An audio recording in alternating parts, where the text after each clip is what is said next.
Hi, team. I'm Fitz Koehler, your super noisy and bossy fitness pro and race announcer and author from Fitzness.com. I'm about to be on the Online Prosperity Show. We are going to talk about supercharging you and your entire life. So snap out of it. Let's go.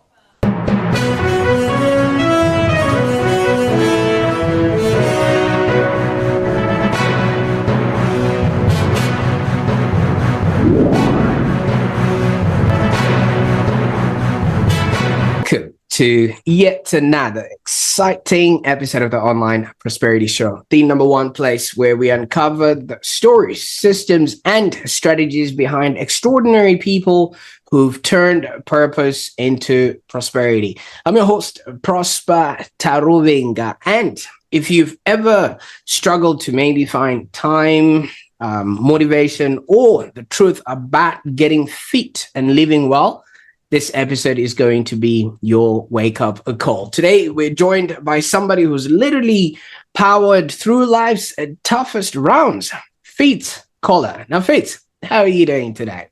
I am so great, Prosper. Thank you for having me on your show.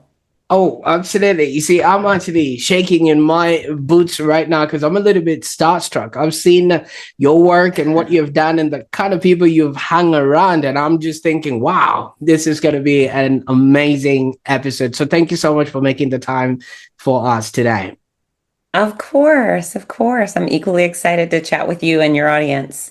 Great stuff. Now, for those that are meeting Fitz for the very first time, she's a globally recognized fitness expert, keynote speaker, a cancer survivor, and unapologetically noisy and bossy voice behind the hit Fitzness show. And I've been watching some of the episodes on there. The Wiggles have featured on there, and with a slew of other celebrities that we're going to be hearing about. Now, you might be wondering, why her? Why now? Why should you care? Well, her mission is to help you look, feel, and perform better without any gimmicks or guilt. Now, so many people go through life trying to figure out, how to live well, be well, and do well. And some of the things really starts with, the fitness regimes that you have undertaken yourself. So just so that you have an understanding, Fitz used to compete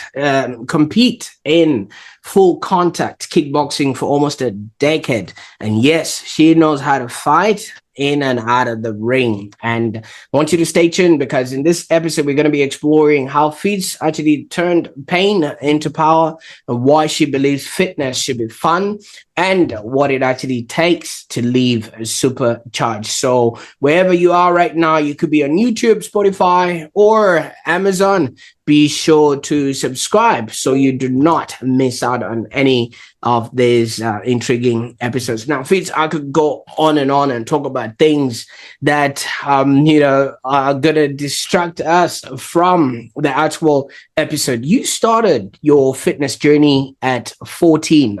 I don't think I was even able to write my name at that age. Right.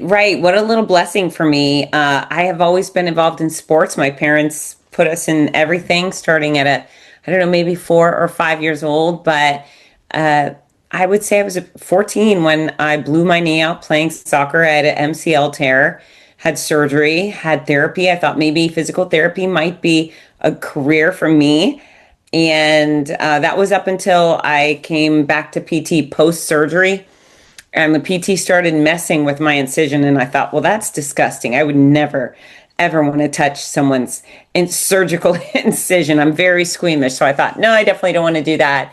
But then the physical therapist told my mom that she had to enroll me at a gym, get me strength training, or I would re-injure my knee and I wouldn't be able to play soccer anymore. So I joined a gym called Spa Lady. My mom had to lie and say I was 15 or 16 so I could get a membership. And so when I got there, I started exercising, and I was using the machines. I started taking classes. I thought the instructors were really cool. And eventually I had a job making cinnamon buns at the mall, which was the complete opposite of health. And that manager got mean. So I quit and I applied at the gym, and they hired me. And a few days after my interview, they had me teach a class. I had no training. I had no certification. I just said, okay, I'll teach a class. And it went well.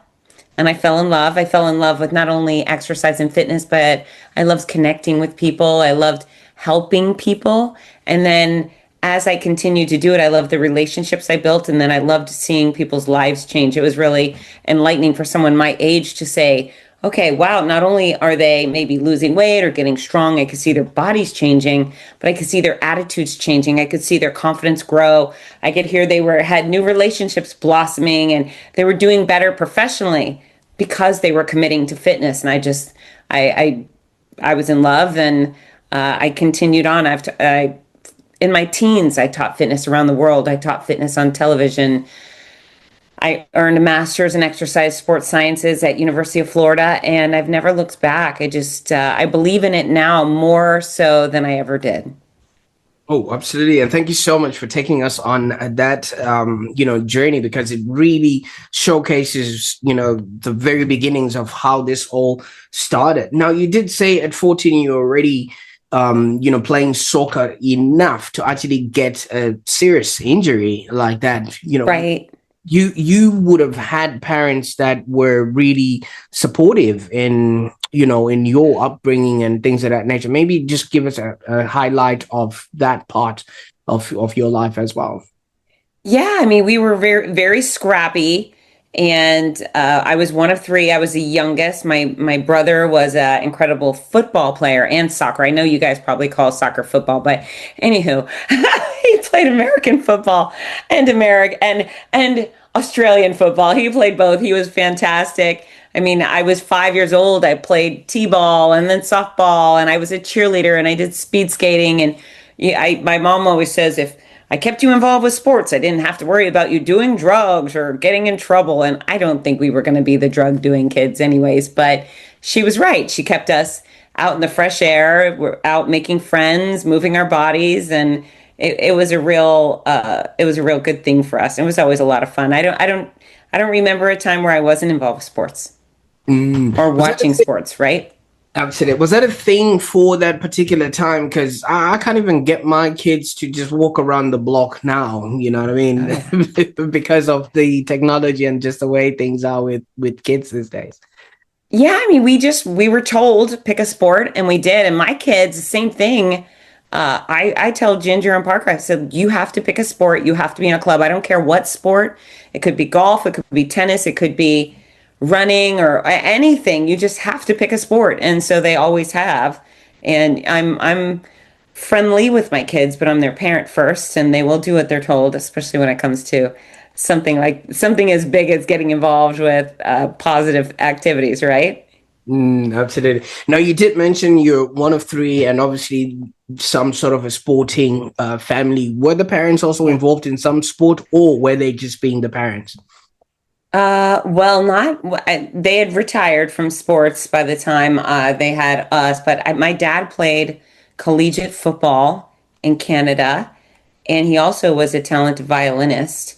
And my mother, I think she did some ice skating and cheerleading. Back in the day, there wasn't as much opportunity for women in sports, but she was active. And you know what? They went to the gym. I remember as kids, my parents would leave, they'd go to work, they'd come home, we'd eat, and then they'd leave to go exercise, which probably is why we all care so much about our health. My sister's a little less good at it, but she still does exercise. So you got to lead by example. You know, you may not be out there in a uniform running around crashing into people anymore in your 40s and 50s and so forth, but you still have to walk the walk and exercise, and it will impact the your child at the moment and long term for sure.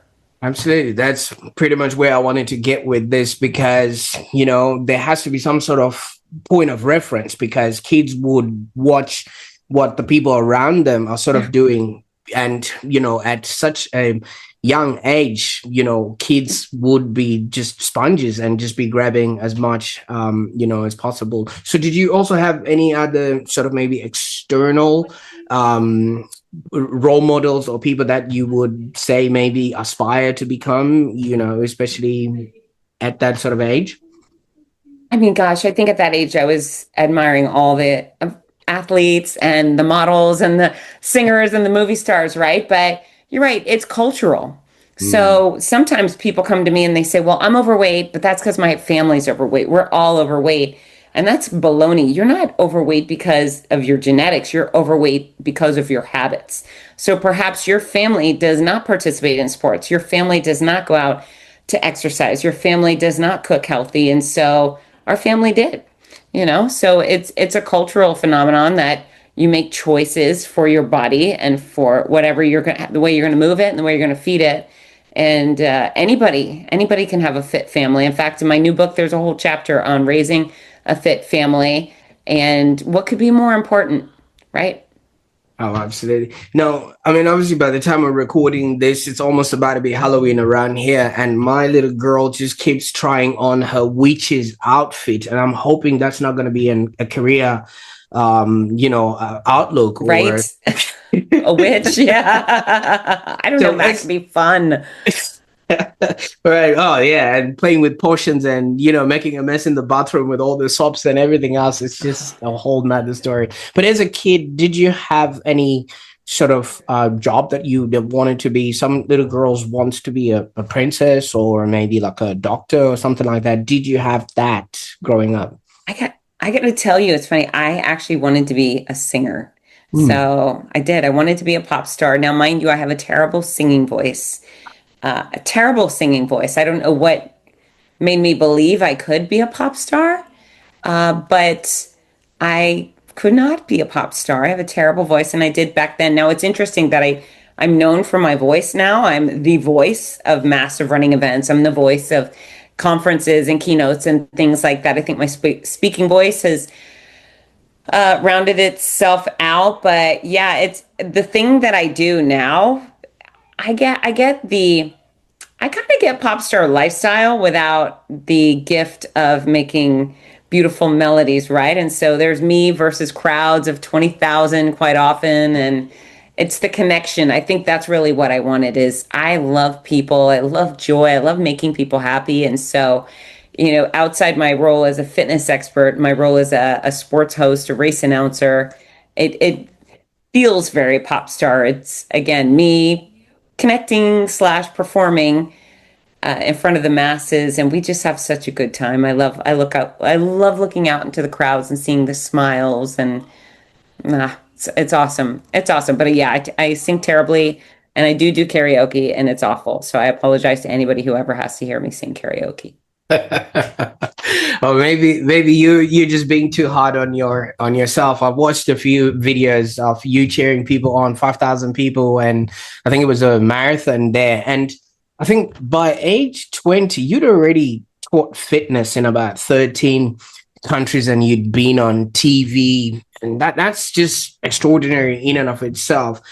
How did you then feel during that time, you having, gotten that level of fame, but you still having to work doing cinnamon buns in a shopping mall? Well, the cinnamon buns came way before that. So Oh, the that makes cinnamon sense. buns, I was 13, 14 making those cinnamon buns. But you know what? When I think I was 20 when I started hosting Cardio Jam. That was the fitness TV show that I hosted. And that's really where I fell in love with the type of work I do now. And so strangers started approaching me and saying, "Are you Fitz?" And I'd say, "Yeah." And they'd say, "Well, I love you. I work out with you all the time, and I've lost 17 pounds, or my back no longer hurts." And it was really impactful to me, the opportunity to help strangers. The fact that I did this little thing in a studio, and now all of these other people were benefiting, people I didn't even know were exercising with me. And I just love to help. And so, when I used to teach exercise in a gym scenario, maybe I'd be able to have 50 people in a classroom, which was great fun. But when I'm on television, I can reach or connect with thousands or millions, depending on what level of television I'm on. And I grew addicted to that impact. I was 20 in it, and I not only decided that my career would be fitness, but it would be mass media. That's really the goal. Is every single thing I do, I would like to hit an enormous amount of people in one effort. So personal training is not an option for me. I used to do it back in the day, but it would be completely unsatisfying to me now. I need a massive amount of people when I work, or I just makes me sad. So Mm. yeah, it was impact. It was great. I had a great start. You know, everything. It somewhat fell in line, but I also forced the issue. Right. I reached out and applied to be able to work overseas, and I reached out to earn my spot on that TV show. So part part good fortune, part effort, and audacity. Oh, absolutely. I like that audacity because even at age 21, you'd already incorporated Fitzness. You already knew that was the trajectory of what you were going to be doing. And, That's some right. people were still trying to decide what to do with their lives. Some people take a sabbatical or a gap year or things of that nature, but you already sort of knew what you were going to Yeah. do. But if you would have to look back, what do you think was giving you the courage to go all in so early in something with, you know, I wanted this career more than I wanted to yield to my fears. You know, I wanted it so badly. I don't even know if I had any fears. So it's funny. I was thinking about earlier. At 20, I was roaming around the streets of Russia alone, just roaming around the streets of Russia alone. I had took a taxi. I didn't know how to speak Russian, but I got out into the middle of town. I got the Russian subway system. I did shopping. I negotiated at these Russian black markets, and for shopping, I had a lot of chutzpah, and I just wanted to do the things I wanted to do, and I was unwilling to let fear or anybody or anything stand in my way. I don't know. It's nice. It's so fortunate to be so passionate about something. I also, besides talking about fitness, I speak at universities regularly, and I'm mm, constantly trying to convince these students to pursue their passion. That's the priority, is you do what you love. Think about the things you're most passionate about, and then create a career around that. Maybe there's a job waiting for you if you love sports and music. Maybe there's some sort of sports and music event space for you. And if you love cats and you love surfing, there's probably not already a cat surf camp, but maybe you could create one, right? But I think if you are passionate about something and then you have worked hard to gather the skills and the knowledge involved in that particular subject, you can get people to give you money for your talent or your service or your product, right? So I just fell in love quickly. And I hope everybody has something they love so much the way I love fitness.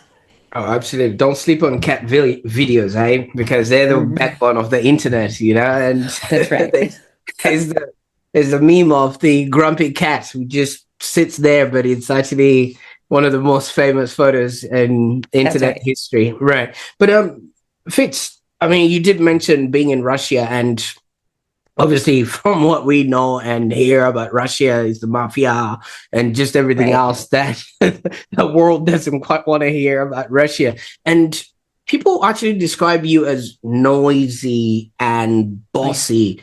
But I've got to Yep. ask, did you keep those traits in Russia, or have those traits actually gotten you in trouble? Or maybe they're just your secret power and you got the mafia to do and band at your will?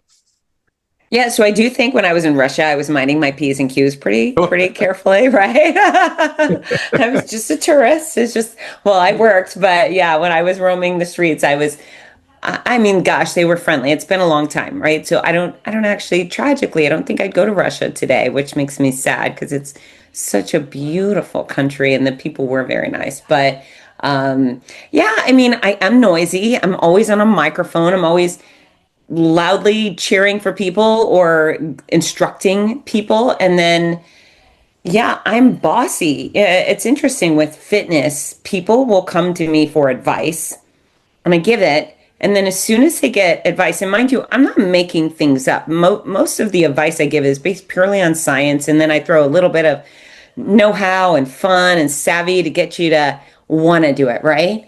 But I'll give out the advice, and then people say, well, I can't be fit because I have a job, or I can't be fit because I have kids. And that's when the bossiness comes out. I say, listen, you've got a job. Good for you. Everybody's got a job. We all have jobs and we still find a way to be fit. So you're not special with your job. I mean, you're special and I'm glad you have a job. But if fitness is a priority for you, You will make plans and you will show up and make it happen. The same thing, you can't blame lack of fitness on your children. Your children should not be using it as an excuse for your early demise. Your children should be your incentive, right? You should be motivated. Holy cow, I made these little humans, or I adopted these little humans. They're the best. I need to do whatever it takes to stick around as long as I can so I can see them grow up, so I can encourage them and support them and love them for as long as this life will give me, right? And so quite often it's that those excuses start, and I don't mind poking people in the chest. I bring up my big finger and I give them, boom, big thump in the chest. And I don't mind bossing people around. I won't go up to strangers and say, hey, look, hey, you look out overweight or out of shape. Let me tell you what to do. But if somebody makes the mistake of asking me for guidance, they're going to get it. And I'm not going to hold back. And I get away with bossiness and I get away with brutal honesty because people know I love them. Oh, absolutely. And from what I know, excuses only sound best to the man or woman that's saying them, because to them it Yeah. sounds like it's a fully complete sentence. Oh my The dog ate gosh. my homework, but guess what? Right. We all know, you don't have a dog at home.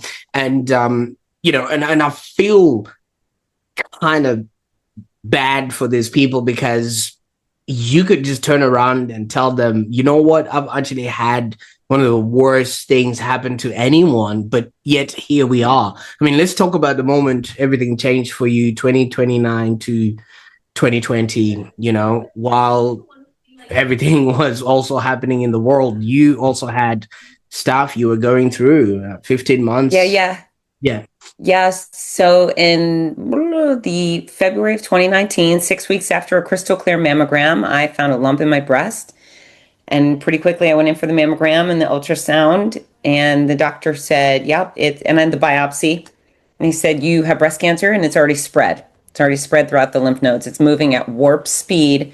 So we need to treat you urgently and aggressively. And I thought for sure I was definitely dying. I mean, for something to go from nothing to lots of things. It wasn't just something, it was there and it was wild. And yeah, it was terrifying. It was terrifying. I was so scared.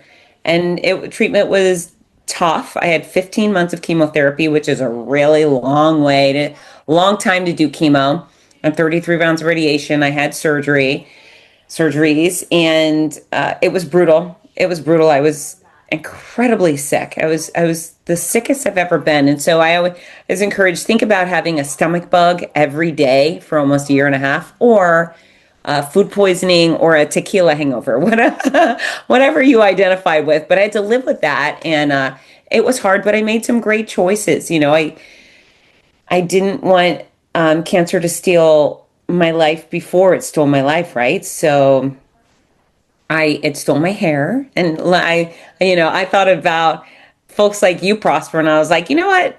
Men don't hide their bald heads. I'm not going to hide my bald head. And so when my long, fabulous hair fell out, we shaved the rest of it, and I just decided to go wigless. I was just going to wear my bald head. I wasn't going to hide. I just decided this is me. If you don't like it, too bad, so sad. But the wig made me sad, and I thought it looked weird for me, so I didn't wear them. And I continued on working. I boarded over 30 planes out of my hometown to go announce races or to do keynotes. And I was sick the whole time. But the beauty of getting out and going is twofold. No matter how sick I was, when the alarm would go off in the morning to go announce a race, I would drag myself off that hotel bathroom floor and I'd go to my stages. And then the second I stepped on the stage and connected with those thousands of people, every single thing that was wrong with me disappeared. I wasn't sick. I wasn't suffering. I wasn't tired. I was like, juiced up on human adrenaline, and I got to be myself. I got to be full blown Fitz Koehler as long as I was on those stages with those people. And if I would have stayed home, and so many cancer patients do, they go, I'm sick, I'm going to stay home, and I'm going to wear a mask, I'm going to hide. This is before people were wearing masks, and I called BS on the mask. I thought, this is stupid. I need smiles. I need contact. I mean, no thank you on a mask ever, ever, ever in my life, period, end of story. But I decided if I had stayed home and hid out, all I would have been was sick. And so I want people to know, whether you have Parkinson's or MS or cancer or whatever it is, life still matters. Your health matters more than ever. When when someone looks you in the eye and says, "Hey, I'm so sorry you have cancer or whatever," nothing in the world really matters other than your health. You forget about the boats and the cars and the clothes and all these things. You just think, "Oh my gosh, I wish I didn't have cancer. I wish I were healthy." And right. So I hope people don't wait for that difficult message to start prioritizing their health. You don't have to have cancer to prioritize your health. Start prioritizing it today. And then know that, every day is special. So for me, I was facing death by disease. Someone may get hit by a bus next week, right? So make today the best you can make it. Focus on your health, yes. And then focus on fun, focus on family and friends and passions in your career. I mean, if I wasn't doing if I didn't have a career that I was so desperately in love with, do you think there's any chance I would have shown up to work every day for a year and a half? So Mm. sick? No. If I were on an assembly line, you know, uh, packaging widgets, which is noble work, I'm not picking on it. I probably would have called in sick a lot. I probably would have said, "I'll just stay home," and then I would have been sad because I was home and alone. Instead, I had purpose. I had a reason to get out and go. And so, if you work, hopefully it's in a career that you care about, doing something that you're passionate about. And when something hits the fan, whether it's disease or death in the family or divorce or your house burns down, your career and your healthy habits will serve as a refuge for you. They will serve as this solution, a mental and physical health that lift you up and out of the doldrums. So, it's just choices. I made great choices and it really helped me through a very difficult time. Oh, absolutely. And congratulations. I mean, yeah, somebody would have just maybe curled up in fetal position and say, "Oh, Yeah. woe is me," and, Yeah. not having done anything. But from what you're saying, if you really are doing stuff for not necessarily just for your own satisfaction, but for the other people, because we're societal beings ourselves. So if you're knowing that, you showing up is going to give strength to another person, I think that will actually get you through a lot of the stuff that people might be facing. But pretty much, I think when all was said and done, the world got shut down. Didn't that completely take you out because people were no longer anywhere to be seen? And how did you get past that now? Oh, I was angry. I was very angry. It's funny. I was getting towards the end of my chemotherapy. I think I had Yeah. about 5 months left, but I had already gone through 10 months of nightmare and I had still traveled and done I had hugged thousands of germy, sweaty strangers every weekend with cancer. And I really was so disappointed. I was disgusted that they were shutting the world down for a virus, for a respiratory bug. It just made no sense to me. And coming from the land of the free and the home of the brave, and to see, Americans act very cowardly and very scared was very disappointing to me. It was infuriating because really what I wanted to do is I wanted to full throttle, get back to living life as vibrantly and large as possible. I wanted to go do things and be places. And right as the world shut down, as March 8th or something like that, I Yeah. lost 45 races. So my career went kaboom. My career exploded for the next year and a half. I had no work ahead. And the other reason I was traveling and doing the work, it was not only because I love the work I do, but I, like everybody else, have bills to pay, right? And so to me, I'm sure some of your listeners are thinking, "She's a monster. I can't believe she didn't want the world to shut down. Who does she think she is?"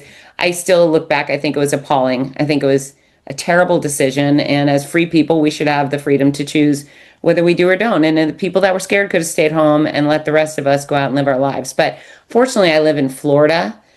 Florida in the United States, they call it the free state of Florida. So our governor was great. He shut the state down for about 2 weeks and then he came back and he said, "I'm so sorry I did that to you. The science doesn't add up. The claims they made were inaccurate and we're getting back to business." And so here in Florida, I could go run a race or go to the restaurants and things like that. But yeah, gosh, isn't it interesting? I mean, it's 5 years after the COVID thing and I still it makes me irritated. How did you respond to it, Prosper? Were you okay with the shutdowns, or did they make you cranky? Now, Fades, I've got a whole different story with that in and of itself. So, COVID for us in Melbourne, we were the most locked down state. I think we did almost Yeah. 285 days in complete Crazy. shutdown. All right, so you can imagine if you guys experienced 2 weeks, we only had 2 weeks to flatten the curve, and then the rest was yeah. So business is completely shut down.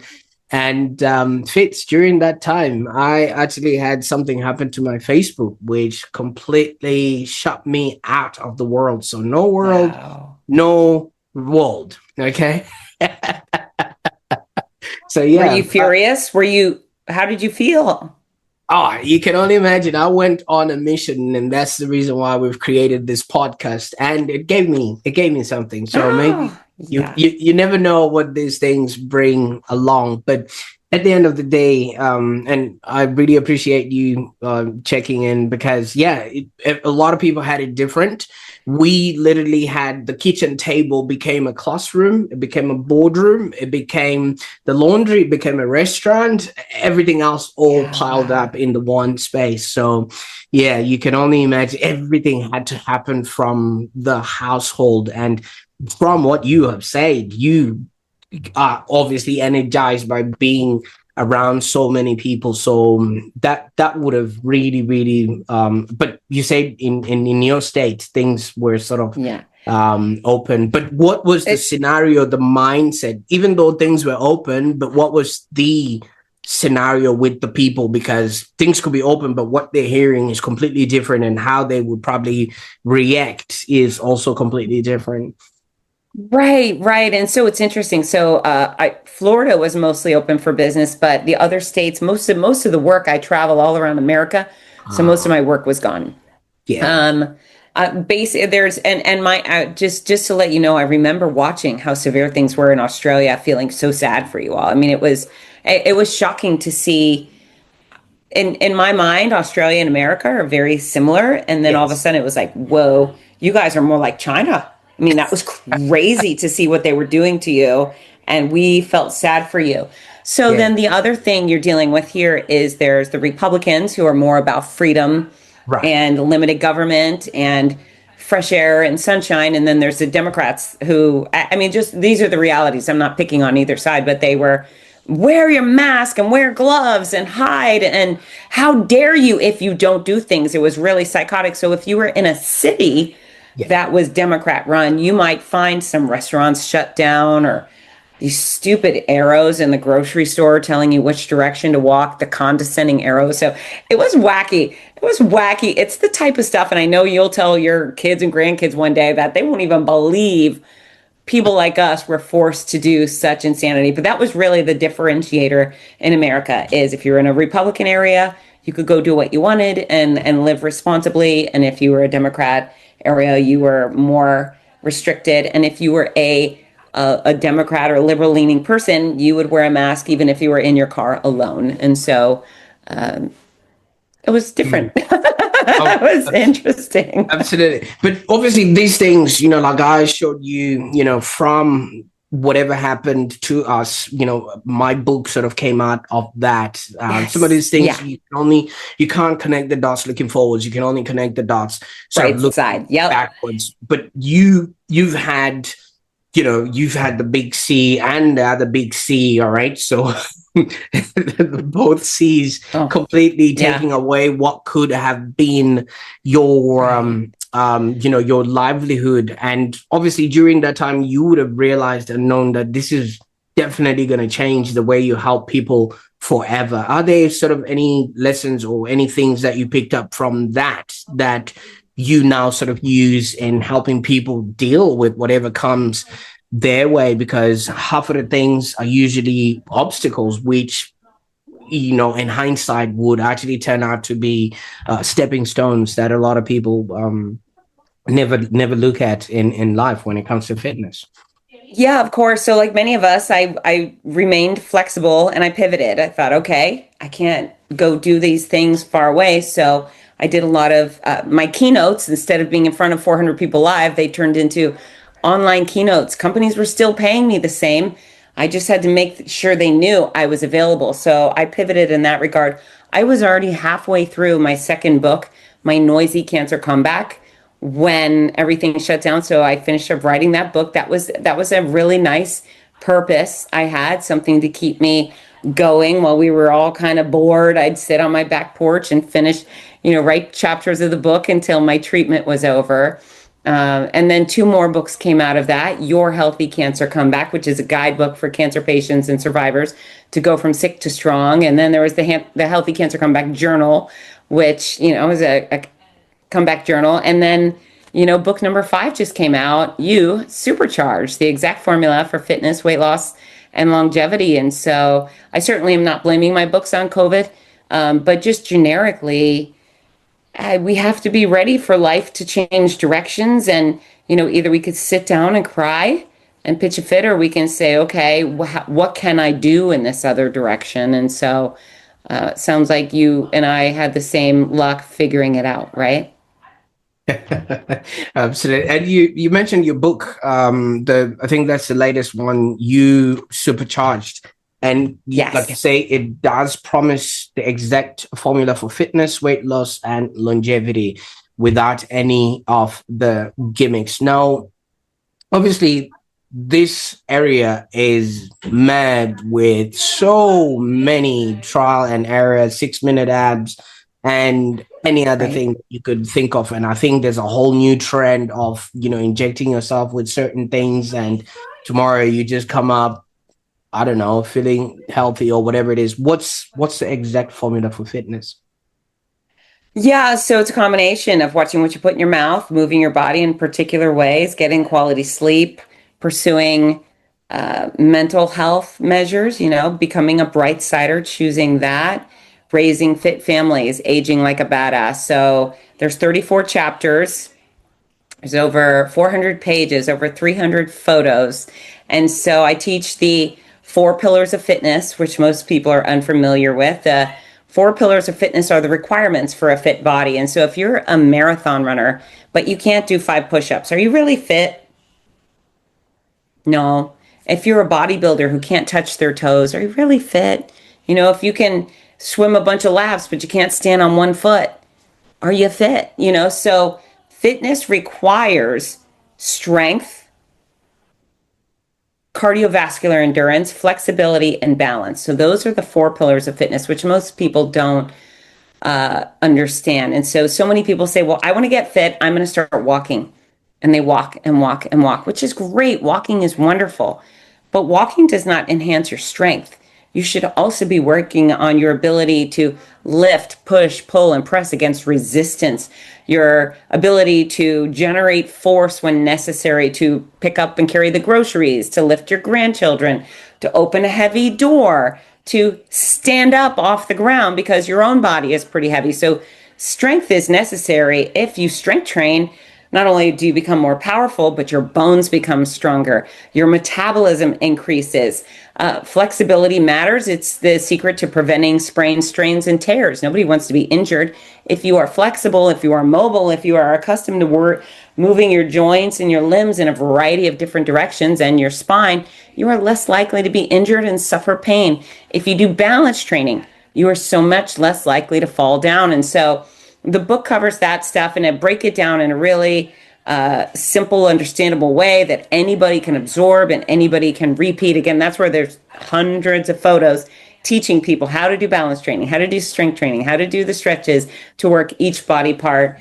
The exact formula for weight loss is very simple. I teach people how to eat the right amount of the right foods for the size they want to be. So instead of coming up with some short-term gimmick, diets are just that. They are short-term efforts that lead to short-term results.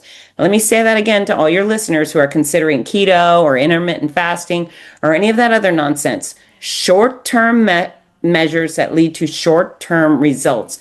There is no way you're going to jump on intermittent fasting or keto and do it for life, right? You're going to do it, and you might have some success the first couple weeks, but then the infinite suffering is going to kick in. The rejection of foods you really like, taste, textures, entire food groups removed, or your ability to eat at 10 a.m. or at 6 p.m. or whatever time frame you've set for intermittent fasting. And so you might have a couple of pounds worth of weight loss, but then you go, forget it, I can't do this. And then you go back to your old habits, and then you gain the weight back plus. So I teach people how to eat the right amount of the right foods for the size they want to be. I have people who've lost hundreds of pounds and they just keep it off. And they say it's easy and it's mindless and it costs nothing. You don't have to buy any weird products. You eat regular food in moderation specific to your specific weight goals. So that's in the book. And then, yeah, I mean, there's a whole chapter for women, talk about menopause and menstruation and pregnancy and what's all of, it's called full throttle femininity. So how do we address fitness as a woman? And then there's man mode. And man mode is great because men, I mean, gosh, men are such wonderful physical creatures, but you also have menopause is what I call it because your hormones change at some point too, and your body starts changing. And I don't know if this is tacky for the Prosper podcast, but one of the catchphrases in there is how to have the most powerful pecker on the planet, and that's Kegels. Women know about Kegels, but most men don't know about Kegels, or they're not doing them. And so we can enhance our bodies from the inside out with exercise, with nutrition, which with sleep. And again, none of it is quick fix nonsense. It's just making choices and striving to be 1% better daily. There are no extraordinary expectations. I mean, there are extraordinary expectations. There are no outlandish suggestions in there. It's all about you adopting better habits. And I throw in the tricks of the trade to make it easier for my readers. So I'm really excited about it. This is my masterpiece. Absolutely, absolutely. And you do raise a lot of points there. You know, if you're just good at lifting heavy things, but you can't even walk your kids, to trick or treating, then what good is Yeah. whatever it is that you're doing? You know what I mean? And I think people just have to come whole, and there's a comprehensive sort of fitness to just about everything else, not pieces of it and things of that sort of nature. But is there any sort of myth that you're tired of debunking when it comes to getting fit? Because there are some people that are really bullish and strong on certain things, or maybe you do these certain types of exercises, you do this certain type of eating, or you do this certain type of strategies and things of that nature that, because people are already living their lives thinking what they're doing is the right Yeah. way. Yeah, so the diets just kill me. They're stupid, all of them. Please don't do any of them. Listeners, all of them. I mean, don't come at me and say, oh, well, what about this diet? No, it's dumb. It's bad. It's stupid. Don't do it. If it has the word diet attached, it's bad. If there's a product that's called a diet product, know that that product was manufactured by vultures, by thieves that are just trying to take your money. Because if I took a apple, we know, okay, apples are healthy. And if you eat apples instead of chips, for sure you might lose weight. But if someone puts a sticker on on an apple and says, this is a weight loss apple, all of a sudden you'd say, you know what, you're pulling one over on me, right? Same thing goes for these bars, for these shake. There is no such thing as a weight loss product. It's just calories in. And if you burn more than you consume, then you'll lose weight. If you consume more than you burn, you'll gain weight. It's really not complicated. And then the other thing that ticks me off is the snake oil salesman. So don't go to the quote unquote nutrition store and expect their minimum wage, non expert person in there to sell you a product that's going to change your life for good. You should not be buying supplements unless you've been to your doctor and they've drawn blood and they say, you know what, you are deficient in iron. You need to get an iron supplement because you're lacking, or you're deficient in B12 or whatever it could be. You don't just go to a random store and start, yeah, give me a little bit of this, a little bit of that. That could waste a lot of your money. First of all, the supplement industry is completely unregulated. So even if they're telling you there's creatine in the jar, there may be zero creatine in the jar. And you don't know how any of these products are going to interact with any of the medicines you might be taking for other legitimate issues. And so, fitness isn't complicated. Real food, right? If you take 80 to 90% of your caloric budget each day and choose produce and lean proteins and whole grains and water and less sugary sodas and less alcohol, and you're going to do pretty well. There's when you read the book, you learn the exact formula, which teaches you exactly what your caloric budget is specifically, but within that, your body will do what you tell it to do. And that's the thing most people don't know. They think, well, I can't change my body. That's crazy. You can't change your height. But if you want to be leaner, you can be leaner. If you want to be bigger, you can be bigger. Your body will respond to the instructions you give it. And those instructions are wrapped in exercise and nutrition. And I like that because so many people feel like whatever they are, that's who they are going to be the rest of their lives. And, and I think there's people, like you said, the predators that prey on that because they are always coming up with something that will just be the one thing that will take the edge off or whatever it is. Now, these people are not taking a day off. And I don't think neither are you to obviously bring this word out there. And you're always, I mean, from what you're saying, you're blending science with sass, but yeah. What's the sort of balance between evidence-based fitness and just really motivating people to want more, be more, and have more, and just making them sort of want to follow through? What's the yeah. Yeah. So the sciences is, I don't think most people would want to go through those journals and learn, right? So I did. I was fascinated learning about the human body and how it works and how our bodies respond to exercise and nutrition. So I went and did the hard work. And so my job is to bottle it in a really easily absorbable way, right? And so the science is what it is. I don't venture far off from real science. I throw in some tricks and so forth, but where what I'm delivering is my message in the way that I like to deliver the message, in a simple, understandable, fun way, sarcastic. I will poke you and pester you, and I will tell you when you're wrong. I have a chapter called "Why Your Excuses Are Lame." And that's just the reality. Your excuses are lame, and I don't know. I want people to have fun with fitness. I want them to laugh while reading the book. I have some of my editors. So before I send my book to the real editors, I have collegiate interns that work with me. And so over the past few semesters, once I finished the book, I started saying, okay, read the book. Tell me why you hate it. Tell me where I have a grammatical issue or a spelling. I just write, and then I clean it up after the fact. But quite a few of them came back and they said, maybe you could be a little nicer here. Maybe you could be a little more gentle. In a few places, I did soften my tone, but then in plenty of places, I decided no. Maybe people want vanilla information. You're not going to find it. You're not going to get it. I'm going to love you hard. I'm going to cheer for you as aggressively as humanly possible. And then I'm going to tell you when you're being a royal idiot and you're screwing yourself out of an incredible life worth living, right? So the book is just a big mixture of fun and stern and pokes and science and stories. I've got stories. I am so proud of my body now. I feel so good. And when I was sick, I was underweight. A lot of cancer patients gain weight. Usually we see cancer patients lose weight when they're going to die, right? Before death, a cancer patient wastes away. I wasted away while alive.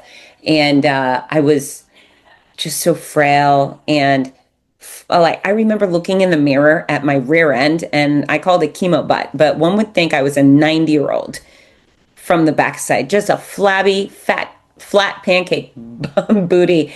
And I thought, gosh, I just need to rebuild this, right? And so I've spent the past 4-5 years just lifting weights every other day aggressively. And now I finally feel really fit and really strong. And, I'm healthy because I love being healthy. There's a side effect where I'm also proud of my appearance, but who would have thought I'd put myself on the cover of a book in biker shorts and a sports bra? That's really not my vibe. I'm a little more modest than that, but I want everybody to feel their best, right? None of us are getting any younger. So what if we took things up a notch? What if we what if we whittled our middle a little bit? What if we had a defined waist? What if we had curvy shoulders? You're standing up straighter. You ooze more confidence. You exude more energy. People want to work with you because you're fit. If I think real estate agents, right? So I'm sure you're familiar. You probably got some realtor friends. They work hard. They're hustling. They're carting people around to look at this house, that house. It's a very demanding job. Here in the States, they are the most vain professionals ever because, and I say this lovingly, but they put their faces on billboards. They put their faces on benches and business cards. It's a very look at me profession. Okay, well, know this. We are looking at you. When we look at you, professional realtor, do we see a person we think has the energy to take us from house to house to house? Do we feel like you have the confidence to negotiate an incredible deal for this most expensive purchase I'm going to make? Or do we look at you and think, that guy looks kind of tired? I don't know if he's got the energy to do all the things a realtor needs to do. So your level of fitness and the energy it provides, the confidence it provides, the strength you show with your physicality, that will boost your career. That will get you more jobs. It will get you more customers. It will make you more sales. And I'm not picking on someone who's overweight and out of shape, and maybe hopefully they're making a great living too. But know that if that person took their health seriously, they could make even more money. They could get an even better job. They could have an easier time meeting the love of their life. Not only the way they look, but the way they feel and the confidence and their energy. All of it is going to be better when people are taking care of themselves. So, I want you to look, feel, perform great. I also want these other aspects of your entire world to get better and better and better because you've taken the supercharged philosophy and you've gotten yourself 1% better every day. Oh, absolutely. Because the packaging matters. And you're right. Let's say you're showing a house that's got stairs and, you're at the bottom of the stairs and you start setting up camp and you're like, oh, you guys just go ahead. I'll shout from the bottom here because you can't just go up a flight of stairs. But you've gone on and inspired millions. I'm curious. You see, I'm a marketer, right? Whenever I see people doing random acts of marketing, I'm just like, am I not audible enough for people to know what's actually happening there? And I suppose when you go to your grocery store or just outside your household, you're going to be looking at, because the world sees America as the most obese nation, right? So I can imagine one in every 2 or 3 people that you walk past is just like a very good candidate of your book or your work and things like that. Who inspires you and maybe motivate the motivator in you needs motivation? Because maybe just seeing all of that might just be putting a downer on any well-meaning person. No, I nobody, I'm not downed by anything. I look as opportunities, and you're right. We definitely have an issue with people that are far too many people are overweight and obese. Obesity is terrifying. But the people that I'm most inspired by, it's funny as a race announcer, sometimes I'll have, let's say, 10,000 athletes on a course. So I'm at the start line. I get them engaged, informed, entertained. I whip them into a frenzy. I yell, go. So these people take off. And we were having so much fun at the start line, right? But as they come through, I will give the champion a champion's welcome. So I'm on the microphone, and when the winner comes in, everybody knows it's a winner, and we give the big celebration. But really, the people I'm looking forward to the most are the back of the pack. I love these people that if you look at them, you would think, oh, well, they probably don't do races of any distance from 5K to full marathon. And, it is that obese person with one leg coming through, finishing a marathon where I think, oh my God, I love that person. That's the best person because those are the gritty people. When I'm just driving down the road in town and I see an older person with 2 knee braces, limping along to get some exercise, my heart just bursts into a million pieces because golly, that person could be sitting at home making excuses. Instead, they've gotten themselves out in the hot Florida sun to go exercise. And so those are my role models. Those are the complete inspirations to me. And so if you're one of those people, if you're not in whatever, Kim Kardashian or messy shape, you're not the hottest person physically, fine. But if you get up and you do the thing you need to do to make yourself 1% better, I'm in love with you. Like, you're the one I want to run over and hug and high five and cheer for you. That's inspiring to me. And good for the athletes, good for the superstars, but it's the average Joes and Janes that are, they're working hard, they're raising their kids, or they're alone, whatever they're doing, but they're doing their best. That's nothing means more to me, because that's what we need. We need not only each country, but I think the whole world would do better if people were exercising. I mean, think about the folks in the Middle East who have lost their minds in certain directions. If they exercise, maybe they would be less hostile. Maybe they would hate each other less if they just went out and did a Zumba class or, I don't know, some push ups. They might be a little kinder. Would terrorism exist if people were exercising, eating right, and getting quality sleep? I'm not convinced it would. So I think it benefits all of us if we all put in our time with fitness and nutrition, et cetera, et cetera. I believe in it. Absolutely. Now, Fitz, somebody might be saying, "Oh, I didn't start off at 14. I didn't play football. I didn't Right. incorporate my company at 21. I'm just little old me, and life has happened, and people already feel stuck, and they have maybe given up and things like that." What will be the one thing that you can maybe just encourage them to start with? You know what I mean? Like, there's a lot, like you say, there's the strength, the cardio, the flexibility, and everything Yeah. else. But what is there like a entry point where at least somebody would just dip their toe and then at least come up motivated to do more, moving forward? Absolutely. And, I always like to point out, I am also just a little old me as well. There's nothing superhero about Fitz Koehler, but in my everything exercise chapter in the book, there's a few sections I'm really proud of. One is filled with exercises you can do in bed.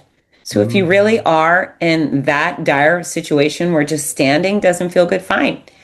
Stay in bed, watch your favorite show, and do leg lifts, do bridges, do Supermans. There's a whole bunch of exercise photos and instructions in the book that teach you how to use your bed as a fitness center. So that's something everybody can do, right? There's a whole section on stretches you can do in the shower. So you're just there in the morning in the warm hot water, cascading over your body, and you're using the wall to stretch your calves, to stretch your back, to start your day, to invigorate yourself, or to calm down at night.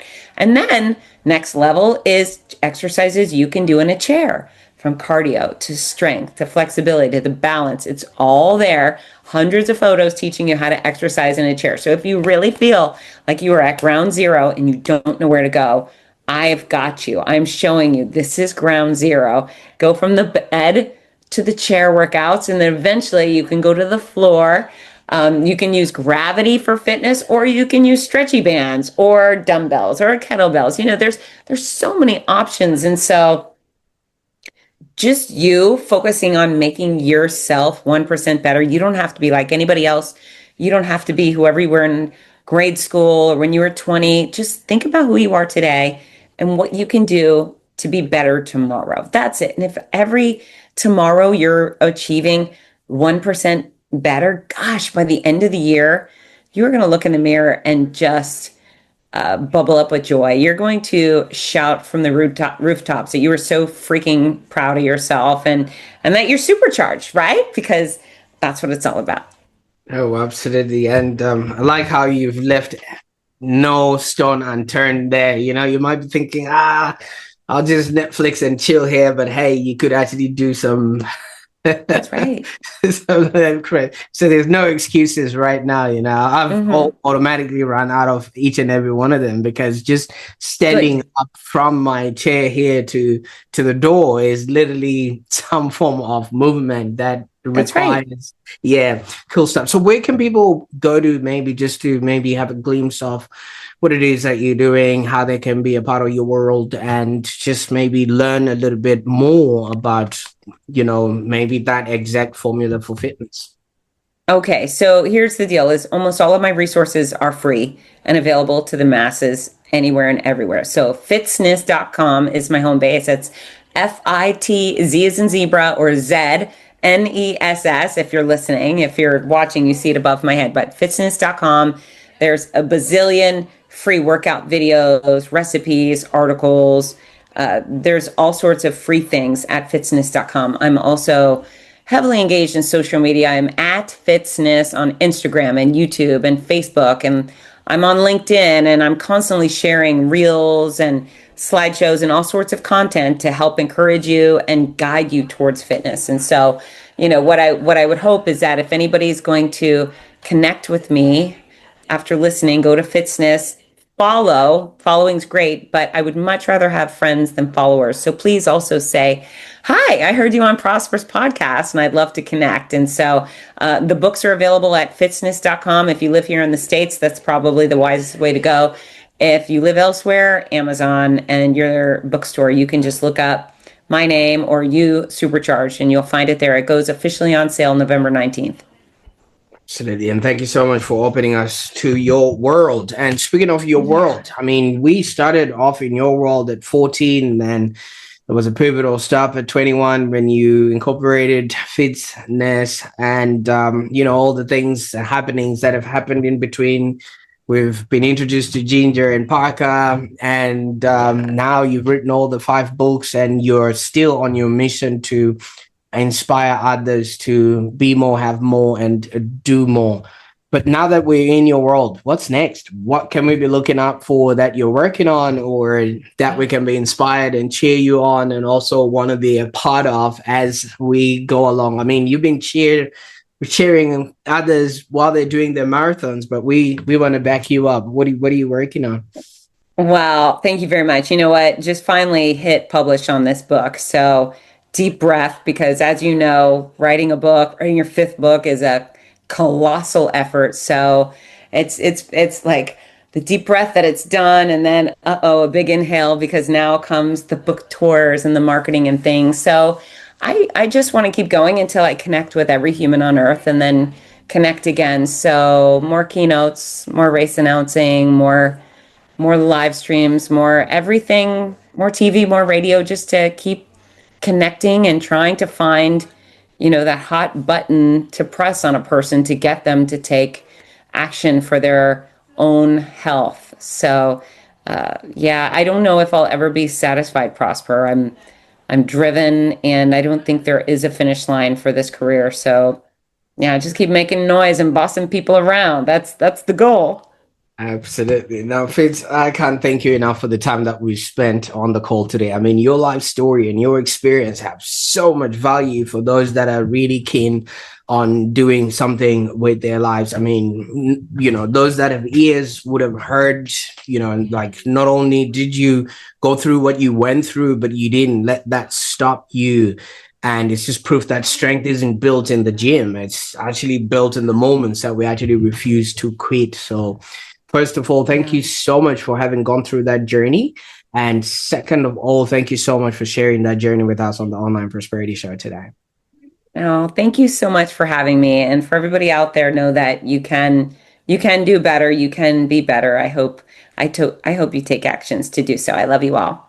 Fantastic. And for those that are watching, thank you so much. If you've been watching up until this far, I mean, the energy that Fitz was just delivering here is out of this world. And if this episode just reminded you to maybe fight for your own health, your own happiness, or your own hope, I encourage you to maybe share this with somebody who needed the same spark today. All right. Because it's times like this where you might just think, oh, woe is me. But if you just hear that little Fitz spark, you might actually turn your life around. And make sure you subscribe, because the next time on the Online Prosperity Show, we're going to be diving into fresh ideas that will actually help you create not only a successful business, but also a happier existence. And I'll put all the links that Fitz Koehler has given us today, especially the ones for her book, and also the links to some of her social